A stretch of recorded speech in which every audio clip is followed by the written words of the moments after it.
The Inquisitor needs to show Seraf the way to victory today. I think I will call him Seraf today. I feel like he deserves being called Seraf today. Going to be playing the Imperial Guard, going with apparently only one Guardsman. A little bit of deviation there, but it's become quite meta recently actually. Probably 2 Kadashan Devils, especially with the Inquisitor, seems very effective, especially in tier 2. Becomes a nightmare for the CC. But you could also see heavy weapons team into Kadashans. Let's find out. Maybe not actually, because I've just realised they're up against Sky Silver and his famous Tech Marine, that is his main. And he's going to be rocking triple scouts, so perhaps not what you want to be going a heavy weapons team against, because that's a lot of grenade potential. And we all know that grenades are pretty scary if you're a setup team with those long setup and teardown values. But triple scouts leaves you pretty vulnerable in the early game to the Sentinel, that's for sure. Good use of the green cover so far. I feel like, I was just about to say, I feel like Sky Silver's kind of pushing it right now. Probably going to lose a scout model, but he does before I even finish saying that. So, it was good play until he decided to move to there. He should have retreated as soon as the Sentinel broke that. He got the delay, that's going to be a little bit of time for the Guardsman to start repairing. I mean, this is all he can do really early on. This is the problem with not going tactical Space Marines. You really are going to be suffering against the Sentinel. It's going to be very oppressive. However, Seraf has only gone for 1 Guardsman, so actually, that's pretty nice. Because it means there's less map control for the Imperial Guard there. So it might counterbalance. So we'll have to see how it fares. Obviously, the triple scouts here means that you can drop your generators sooner, because you're only paying 210 for the final scout instead of 450 for the tactical marines. And that means you can get things like the Devastators out sooner. Certainly double devs. But Seraf has actually changed his build in order to counter that. He sees so there's no tactical Space Marines. He can see the Tech Marine is down here, and thus, you know, free scouts. It means there's no tax. So there's going to be more gens. So he builds a fast flamethrower and pushes the gen farm. But unfortunately, the Devastators are out, and he was caught with his pants down there. A little bit of missed micro. But it's actually okay. He manages to get out without having to retreat, so it could have been worse. Inquisitor was attempting to do a bit of a flank there, but the Devastator Arc of Fire unfortunately does cover this approach, and it was just a little bit late. Perhaps if you had a threat of a Sentinel Stomp, which he doesn't have because he's not got the upgrade anyway, you could send the Sentinel one side, the Inquisitor the other. The Inquisitor can hammer of the Witches from range on the lead model, stunning it, and then the Sentinel can get in and stomp. But for now, I suppose Seraf is just going to be avoiding the Devastator. The Devastator currently too far back. Wow, double snipers! What a weird build! Okay, you don't see that often against Imperial Guard. You know what? Given that there's not a lot of Guardsmen, that might actually be surprisingly effective. Kadashans, they tend to not lose models to normal ranged fire due to the quantity of Dylast models they've got. I think they've got like 3 Dylast models or something ridiculous like that.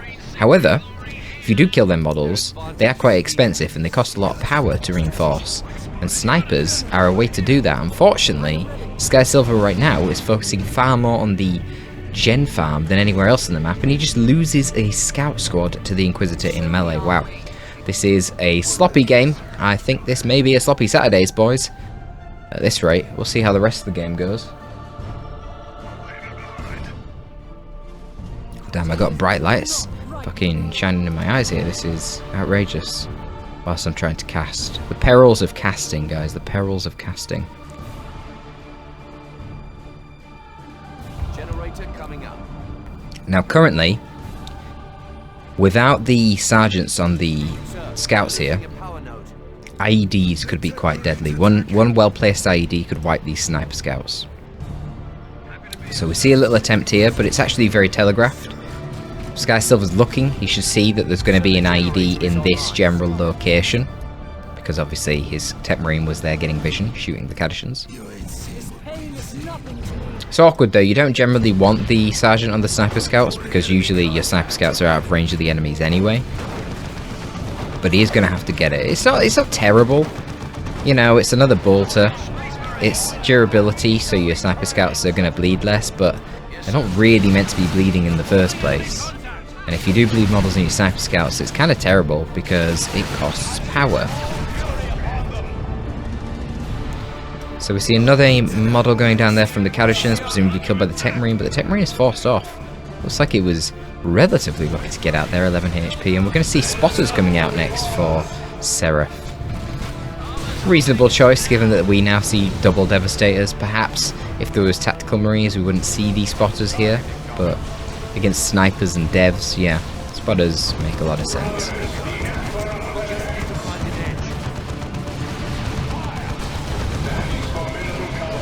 So that's a smoke, but it's only 50% range reduction, so okay. Alright, going for the wipe with the old reliable, not going to quite get it though. It's a lot of bleed.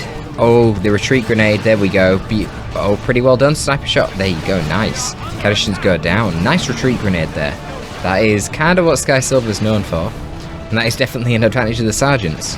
It's just funny because normally you're not going to have your sniper scouts in the retreat path of the enemy because usually they're, you know, very defensive, far away from the enemy, but hey, it's a 1v1, it works out.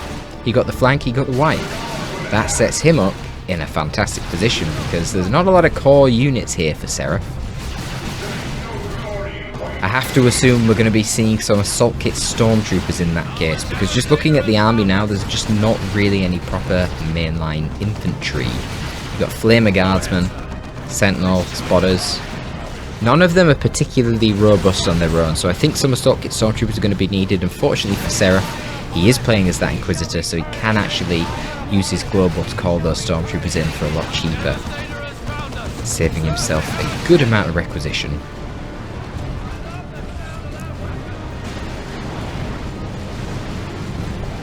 We'll see though, there could also be a option for a Manticore given the double Devastators. I know that Seraf really likes his Manticore, however, probably not going to be seeing that given that there is already spotters on the field. It would perhaps be a little bit excessive just to counter double Devastators. And the thing is, he's playing against Space Marines, so they could go for the Librarian.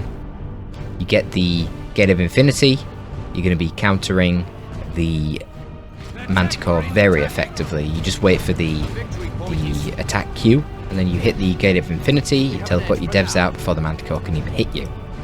Of course, if your devs are buffed by the Veil of Time, then they've got no setup either, so it's very easy to dodge Manticore shots due to the delay if you don't have any setup time. But it is going to be a Manticore.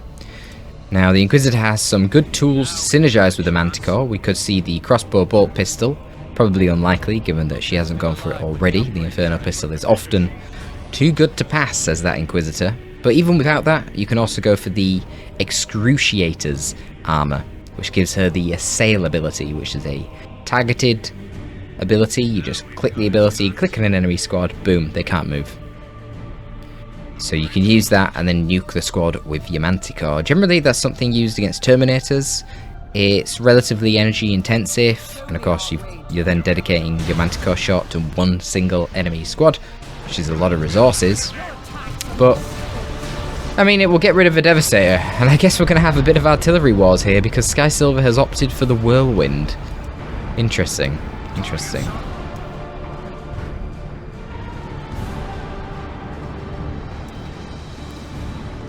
I mean, he could follow it up with a Librarian.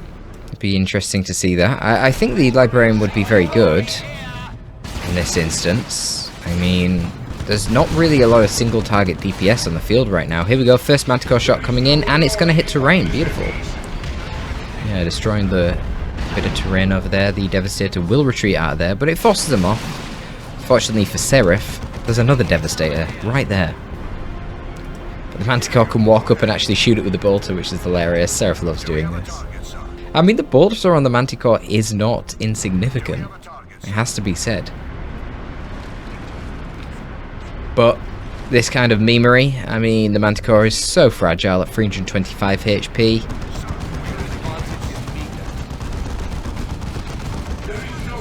Check out the DPS, man.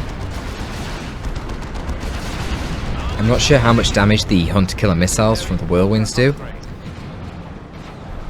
But going for two of them, maybe that will be able to nuke a Manticore from long distance instantly. Remains to be seen. Looks like the Inquisitor was going in for a bit of a decap there on the natural VP, but persuaded to leave by the Scouts and the Tech Marine.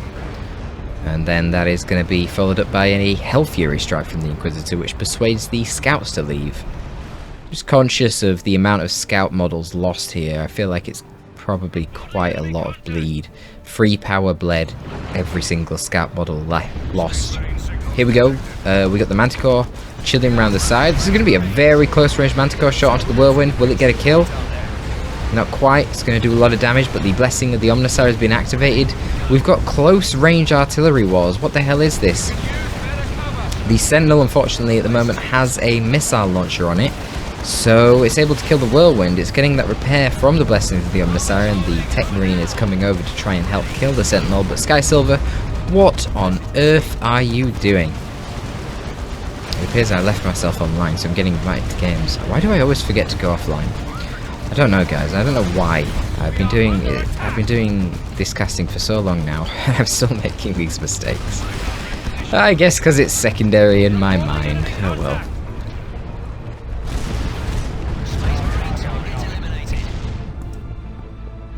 I mean, I have no words for the Whirlwind deciding to stay so far forward. Of course, if the Sentinel was killed at any point in this, then there would be no AV on the field. We don't see that Inferno pistol, but we do see Melter Stormtroopers on the way, and they probably should be finishing off the Whirlwind. Not even necessary, because the follow-up missile attack from the Sentinel is going to take out the Whirlwind. This is definitely a sloppy Saturdays. What is Sky Silver going to do? How is this game not over right now? Seraf is going tier 3. Sky Silver's going to go for ASM. Okay, but I don't know, man. I don't know about ASM. You're playing against the Inquisitor. She just gets that assail, and then the ASM can't move. And then they get hit by the Manticore. Yeah, I don't know. Spotter's just relegated to capping duty at the moment, contributing a little bit to the engagements. And good job there by the Stormtroopers. Easy couple of gens bashed and then retreats out of there with no model losses. Guess the scout snipers not really paid off in this instance, it would appear.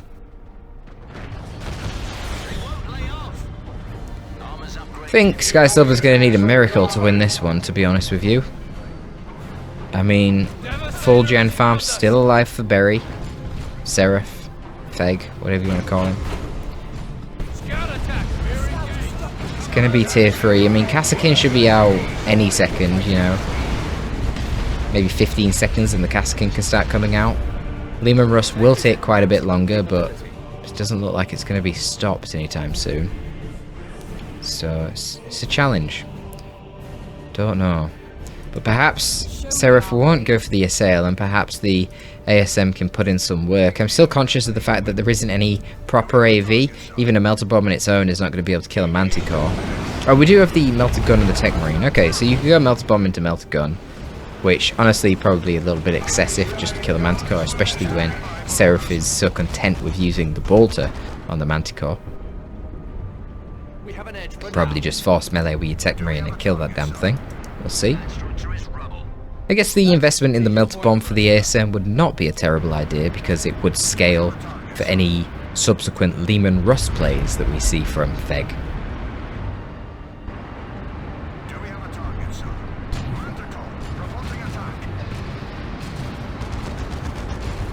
Not opting for Kassakin, I guess just saving up for the Lehman Russ. We've got the tier 3 upgrade here for the artillery spotter. You're seeing the radius on the knockback there is tremendous once you get this upgrade.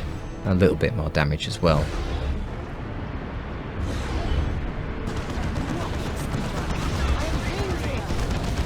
We've got a bit of a push here. Should be able to take out the Manticore, it would appear. I mean, you do need to stop forcing melee at some point. Oh yeah, and then with the Melter Bomb, that is definitively a dead Manticore. Okay, fair enough. The spotters lose a model as well. What's going on the other side, though? We've got Stormtroopers that have sneaked around, managing to finish off all of the generators on the natural gen farm of Sky Silver. But can Sky Silver get something done? Oh, this is sloppy Saturdays, boys. Seraf loses his Inquisitor here. Too busy microing the Sentinel and the Guardsman, who do make it out alive. Guardsman only just making it out alive. 3 models in the Guardsman there. And it looks like the Tech Marine here should be able to finish off the bash. Got that refractor shield. Very, very tanky right now at level 3. I mean, that's 600 effective HP just from the shield, not considering the fact that it also reduces the accuracy of all attacks onto him down to 80%. So, it's basically 600 plus his HP, which is... now it's more. He just leveled up to level 4. So it's like 600 plus 700 times 1.2 or something like that. Maybe it's better than that.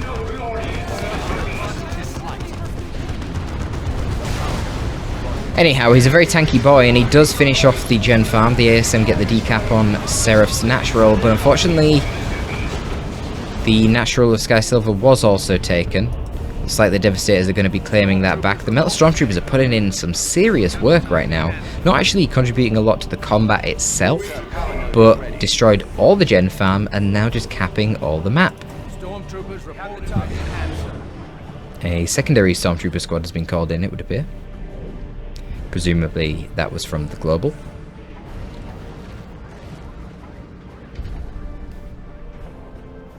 I mean, a lot of red for Seraf. 261 still left. A lot of red for Sky Silver as well, who's going tier 3, which is interesting given his lack of power. Let's see, he's got 37 in the bank. Yeah, that's pretty rough. Not really a lot you can do in tier 3 with 37 power. He's going to need some more gens dropped, but the problem for him is now there's a Lehman Russ on the way. So, good luck. Double Stormtroopers to deal with too. Nice to see the flare being used here by the spotters, not something you see every day. The second squad of Stormtroopers that got called in, just sticking with the default right now. Going to get landed on by the ASM, but they do retreat in time. Not going to be knocked over. It's good for them. They're going to get into melee with the spotters, which promptly forces them to retreat. But the Metal Stormtroopers are going to rotate to deal with them. Of course, the ASM could just turn around and melee them, but either way, they're not going to be finishing the decap. Another Hell Fury going into the Scout Snipers. Does Sky Silver see it in time? Only just. These Scouts getting extremely low, down to 12 HP, but they do get out. Only one model on them. And one model on the other Scouts. Just, this is too much bleed from Sky Silver. He needs to call in a drop pod, not be reinforcing right now. Double ASM models lost as well. And yeah, down 2 plus 3, 5 Scouts. 5 Scouts, 2 ASM. That is well worth a drop pod. That would be like 330 or so requisition. Definitely can't be affording that right now. He is stockpiling a little bit of power somehow, even though he's only got that one generator. But honestly, do we dropping another gen? He needs to get something out ASAP. Very risky plays from Sky Silver here. He hasn't actually called in the drop pod yet. He's got his scouts out, sniping away at Stormtroopers, and a Lehman Russ appears with an Executioner cannon. That is going to be problematic, to say the least. Tech Marine right now, actually fairly resilient. The Executioner cannon relying on its splash damage to do most of its work. Not going to be too strong against the single entity Tech Marine. We'll see. Tech Marine currently outranged by the Assault Kit Stormtroopers, not able to return fire against them, but not really too bothered, just chilling in the green cover. And the Lehman Russ is just going to face tank the las cannon. Unfortunately, the amount of damage coming out of an Executioner Lehman Russ is a little bit too much. But here we go, we've got the Terminator call in. It doesn't matter. The Tech Marine's taken out, the Executioner Lehman Russ finishes off the las cannon Devastators. And they were going all in right now. We've got the teleport forward. We're going to continue the attack with Power Fists onto Lehman Russ, but nice, it's over. It's over. Can't kill the Lehman Russ, that's the problem. Does get a wipe on the Stormtroopers there, but the Terminators now do not have their teleport. They're getting hit in melee by a Holy Brazier. Inquisitor, we've got the melter guns coming in from the Stormtroopers, which are melter damage, which means they do even more damage to super heavy infantry, and that is going to be the game. Bit of a stomp, bit of a meme. I'm going to have to slap my berry for sending in games like this, what can I say, but nevertheless, I hope you enjoyed the silliness of this one. And if you've got better replays, please, I implore you, please join the Discord and submit them. Because good replays are greatly valued not only by me, but by the wider community. If you want more of these replays, check out my Patreon. There's at least 22 different replays on there that you gain instant access to for just $5. Thank you for tuning in, folks. Torpid, signing out. It's a sloppy Saturday's double up because I've got two short replays here. DadEternal's going to be playing as the Tech Marine. We've got Dawnselite as the Chaos Lord, and apparently DadEternal has never played on Leviathan Hive, which is going to be the map. Indeed, it is weird and long, not very wide though. Generally quite unsatisfying. But good for the Eldar. Yeah, Eldar are quite puny. Anyway, the build so far looking relatively normal. Scouts do perform very good on this map, it has to be said. It is a long map, in all seriousness. It is a big map, so units that are fast and units that are helpful for map control can perform very well. I say that this map generally does favour the Space Marines due to that. The Heretics often going to find themselves just running around bleeding, not really getting a lot done because they're simply too slow to catch most of the threats. Corn Worship will be helpful in mitigating that though. CSM are going to be meeting the Tech Marine? No, they're not. I don't know if they've seen them or not. I don't know. That would have been a good meeting. Generally, it's nice to have your CSM meet the Tech Marine, and then you want Chaos Lord to meet the Tax. Well, actually, you'd rather have your Heretics meet the Tax, because the Heretics are just going to get kited by the Scouts, but nevertheless, we're going to see some fast shotguns here. The Doom Blast is pretty good though, suppressing both the squads. However, the Shotgun Blast will make those Heretics retreat, which is fair enough. Don't want to be bleeding unnecessary models. Now the Space Marine can do the classic split up and shoot the fat fucker that's chasing you down in melee.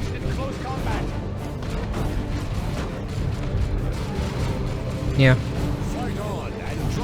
Pretty good kill of the week there. A little bit sloppy from DadEternal with the Scouts. Really don't need to be letting a Chaos Lord get killed a week on you when you're speed 6.5. But, you know, it happens. Going to be a fast combi bolter. That will obviously put a little bit of pressure onto those Scouts when they're trying to do those kiting tactics. And again, DadEternal failing with his micro over here on the other side of the map. Heretics managing to catch the Scouts there, which, you know, not really meant to be happening. The Scouts are faster. That's the whole point of them. You can just run away from the Heretics and negate them, whilst the Heretics slowly bleed models to those pathetic Scout bolters.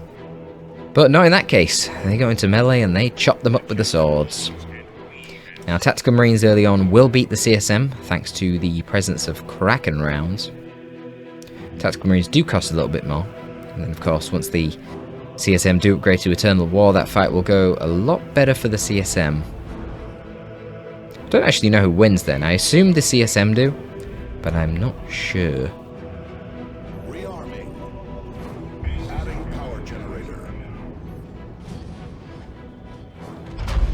Gens are somewhat even. We see a little bit of variance here in the builds. We've got Devastators now out for DadEternal. So 3 gens for Dawnselite, only 1 for DadEternal since he chose to purchase those devs. Dawnselite perhaps going for some Raptors. Raptors are actually very good on this map because they can keep jumping over the impassable terrain, of which there is quite a lot. You can see obviously here, impassable terrain and impassable terrain that they can jump over. They can jump across here, they can jump down onto here. It's quite handy they can jump across here. And of course the Raptors generally considered pretty damn effective against the Tech Marine. Oh, bit of a fail there. Shotgun blasting the Chaos Lord, even though he's immune to both suppression and knockback. Power Terminator armor, bitch. But yeah, overwhelming the Tech Marine in melee is good pretty much all the time, especially when they go Devastators, right? Getting the jump squad to counter the setup team makes a lot of sense. So I would definitely be going Raptors. It's good. That's what he's going to be going for. And then you get extra synergy with the Chaos Lord with Raptors because you can get the Armor of Rage, I believe it is, the tier 1 armor for the Chaos Lord. Not only does it give him, now Harness of Rage I think is what it's called, not only does that give the Chaos Lord a nice fat increase to his max HP, a nice fat increase to his HP regen, but it also makes him and any allies around him regen energy every time he hits in melee. So if you throw the Chaos Lord into melee in a similar location to where the Raptors jump in, you feed the Raptors with more energy and you can give them a very fast second jump then in a single engagement, which is nice. Shit, if the engagement goes on long enough, sometimes you can get a triple jump in an engagement. It is a good synergy. And it's, you know, getting an armor that gives you more max HP and really high regen, basically never a bad idea. So I'd like to see that, but Dawnselite actually has a pretty good economy right now. DadEternal is floating crazy amounts of requisition. He has forgotten to build his gens, unfortunately. That's why he should have built 2 gens down here a very, very long time ago. And then DadEternal would actually be able to go tier 2, just like Dawnselite, who is now currently floating a little bit. Dawnselite got a hell of a lot of power, really not been bleeding much at all. Perhaps more in other games he's more used to losing a lot of heretics, and you typically do lose a lot of heretics as Chaos. That's kind of to be expected, but Dawnselite, it has to be said, hasn't really done that. So he's been able to afford a 4th generator, which is generally as many generators as you'd want. I mean, I'd say less than 1% of the time it's actually worth getting more than 4 generators. It's exceedingly rare in a 1v1. That does change in team games, however. But yeah, you see here just the rush down of melee forces is really punishing DadEternal. DadEternal needs to build gens. What on earth is he doing? It's completely forgotten somehow. Absolutely single-mindedly focused on the combat and losing it nonetheless, which is not ideal. He sees he's floating tremendously, perhaps feels he needs a little bit of help in the melee combat. Going to be acquiring some Assault Space Marines to help to that end, and finally he drops down his 2 generators. Now if I'm DadEternal, I want to be focusing on the power right now. The power has to be the priority. He's floating tremendous amounts of requisition. Has to be the priority. You could also go for a bit of a counterbash here. You could actually drop down Tactical Space Marines and then use the tax plus the scouts to force off these heretics and then go for a bash to try and even the playing field. Given that he was floating so much requisition and that he dropped these gens so late, DadEternal should be aware, even as a newer player, that of course my opponent is going to be ahead in tech. But all is not too bad. We'll gain a little bit of micro mistakes there from Dawnselite. Raptors pushing in too deep, having to retreat. Heretics forgotten about and wiped. Not a huge loss. Heretics are the cheapest unit in the game.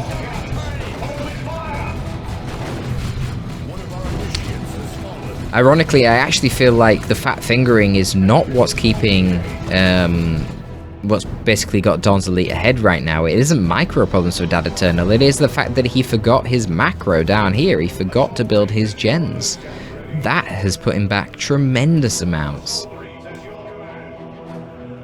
And again, like over here, it wasn't the fact that he let the heretics catch the scouts with melee, it's the fact that he didn't see an opportunity to use that excess requisition that he had. Perhaps he didn't have the red, I'm not sure, to call down the Tactical Space Marines and go for a counter bash whilst most of the army was over here for Dawnselite. Now Dawnselite seems to be making a little bit of a strategic mistake as well, because he is well ahead in tier 2, yet he opts for the immediate bloodletters, perhaps not realising quite how far ahead he is in tech. Or alternatively, maybe he just feels that Blood Crushers aren't a very good choice against the Tech Marine. The Tech Marine does have some pretty good transitional AV with his own melter gun. And of course missile tax, last cannon devastators, and potentially a melter bomb on the ASM as well.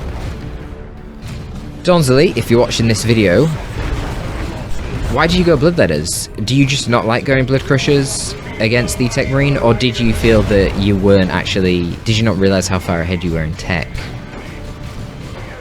Should have been somewhat obvious once you see the ASM coming out so late, and also when you come down here and you bash one of the generators. I don't know if when Dawnselite went for this bash, if he's still seen the generators being under construction, or if they were fully constructed. Again, of course, if the generators were still under construction, then that would be a tell. Oh shit, wow, he still hasn't got 3 generators. I am way ahead in tech.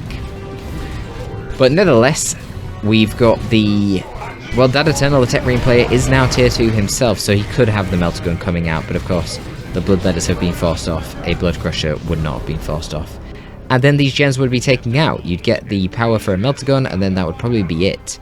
And you can just start steamrolling him. I was going to say there is an option now for Dawnselite to go for a Chaos Dreadnought, force the enemy player to build a bit of AV.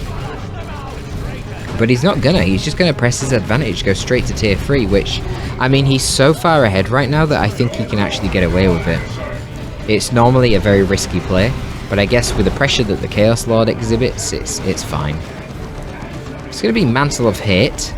Not quite as good in terms of tankiness as going for the Armour of Rage, but of course it gives you that absolutely amazing ability, Drain Life.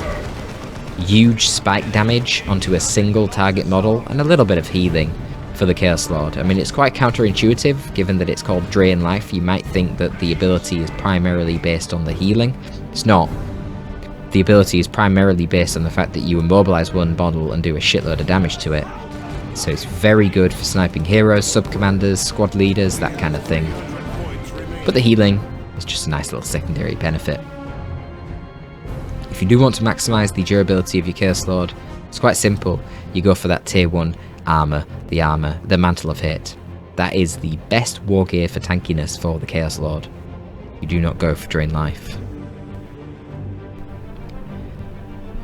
However, the sheer amount of economic damage that you can inflict on an opponent, constantly killing their squad leaders, picking them up, letting Bloodletters chop them to pieces, throwing them into your back lines to be killed by melee, yeah. Drain Life is a very good war gear. It's like really good. Probably the best war gear for the Chaos Lord in his armor slot. But yeah, Dawnselite is now tier 3. DadEternal is going to be getting the Dreadnoughts. I mean, look, he's a Tech Marine and he's getting Dreadnoughts. When you are a Tech Marine and you've got a lot of red in the bank and you're getting Dreadnoughts, there is always a way. I mean, you can kill a Phobos, you can kill a Great and Clean one. Ironically, the Predator tank is actually probably one of the harder things to kill. But he does have ASM, so there is the option to snare the Predator tank with a Melter Bomb. And then, of course, you can get the Melter Gun, or the Multi-Melter, on your Dreadnought, and force melee. Nice use of Corn Worship there. Not so great with the jump there with the Raptors, but yep, Corn Worship and the Chaos Lord, kitted out with some Lightning Claws, getting flung into Devastators. They're not going to last very long, so they do indeed have to get out of there.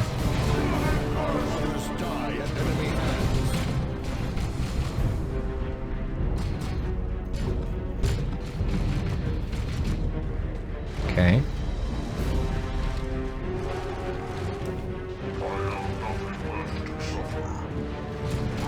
Well, the Dreadnought hits the field, but so does the Chaos Predator, and right now, man, Dawnselite is just smashing the stake into the chest of DadEternal, it would appear, but let's see what the Dreadnought can do. You know, if you mess up your micro with your Predator, you can definitely lose a Predator to a Walker. You're not meant to. Tanks are meant to be the counter to walkers because of their mobility, but in low-level games in particular, it is often seen that tanks will be messed up with their micro, start spinning around in circles and get killed in melee by a walker or some such. The Raptor's trying to get the kill here on the scouts. Bolt Pistol's doing a lot of damage there, but scared off by the Dreadnought, who would have intercepted and probably prevented the wipe on the scouts there, so I don't dislike that conservative play from the Raptors. Raptors going for the Melter Guns. Alright. And we've even got a Mark of Zinch. I think DadEternal is F-U-C-K-E-D. He is running his Dreadnought forward into a twin-linked las cannon tank, which misfires and attacks the Tech Marine. There is Blessings of the Omnissiah and a Melter Gun coming out. Is this really going to kill the tank? It is, isn't it? Because Dawnselite is far too... I told you, like, this is what happens in low-level games, man. He's... ah, dear. Yeah. Yep. I don't know. Why keep your tank there in melee? Just...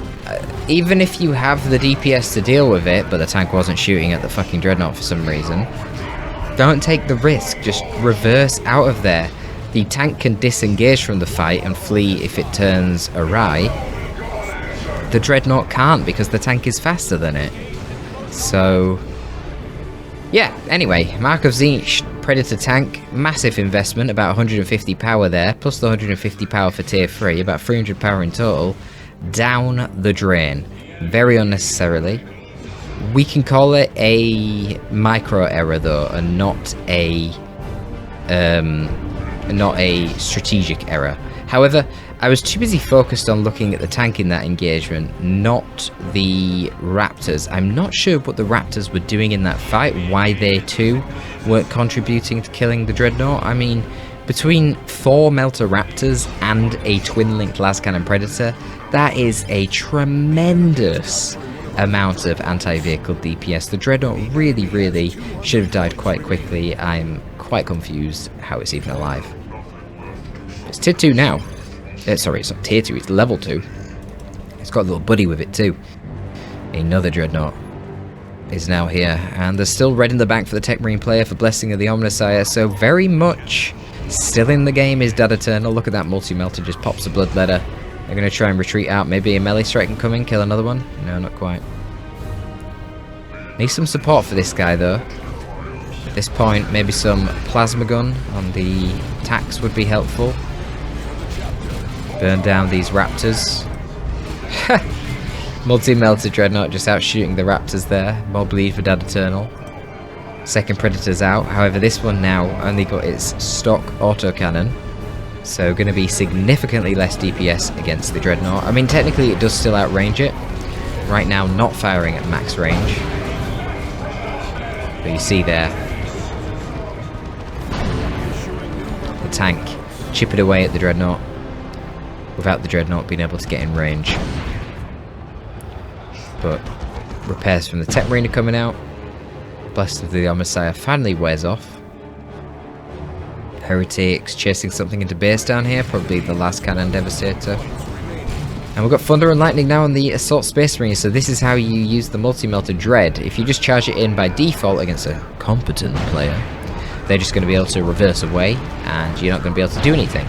However, if you snare the Predator first, be it with a las cannon, be it with your Melter Bomb, then that's not going to occur. However, that was absolutely horrendous execution. However, fortunately for DadEternal, Dawn Elite's micro of tanks is frankly abysmal. So he gets it anyway. I'm not sure that was the tree, Dawnselite. I think you should have moved away a lot sooner, and clearly he's clicking too far away, so the tank is rotating before driving. But yeah, he goes tier 3 fast, and then he throws away 2 tanks. I mean, look, it is what it is. It's micro mistakes, and the thing is, you can only get better with your tank macro by using tanks. If you never go tanks, you're not going to get better tank macros. So it is, you know, it is what it is. You just gotta put the reps in, right? But again, I question why the Predator tank is taking these engagements without the Raptors nearby to support. From a strategic level, that seems ill-advised. And I also want to point out the terrible engagement there by DadEternal. So, you know that if your opponent micros properly, the multi-melter Dreadnought will never get in range of the Predator, whilst the Predator can shoot the multi-melter Dreadnought. So you initiate not with the multi-melter Dreadnought, which will obviously put fear into the enemy Predator and make it walk away. You initiate with ASM jumping in from the sides. If you just jump in from the front like this, they'll see it and they'll drive away. But so you walk over here and then you jump here to the side of the Predator, and as long as you're in range with the Predator when you start the Melter Bomb ability, they will throw it. Even if by the time that the actual bomb has been thrown, the Predator's gone to here, which is clearly out of range if the ASM are here, they'll throw it. And that's the power of the ASM jump Melter Bomb combo. It's unique to Space Marines, and it's extremely strong. I mean, look, it's very expensive in power, but it's extremely strong. Then you have the snare, so then you force melee with your multi-melter Dreadnought and activate your Blessings of the Omnissiah Global, and you win. Unless the enemy also has a snare, which Dawnselite had access to. He's got the Melter Bomb here on the Melter Gun Chaos Raptors, so he obviously could have used that to slow down the Dreadnought and to stop the rest of the AV basically finishing off the tank. But there you go. Micro problems and strategic problems as well in this game. But anyway, I hope you did enjoy that one. A little bit of a quickie, that's why this one's been a double session. Thank you for tuning in, folks. Torpid signing out.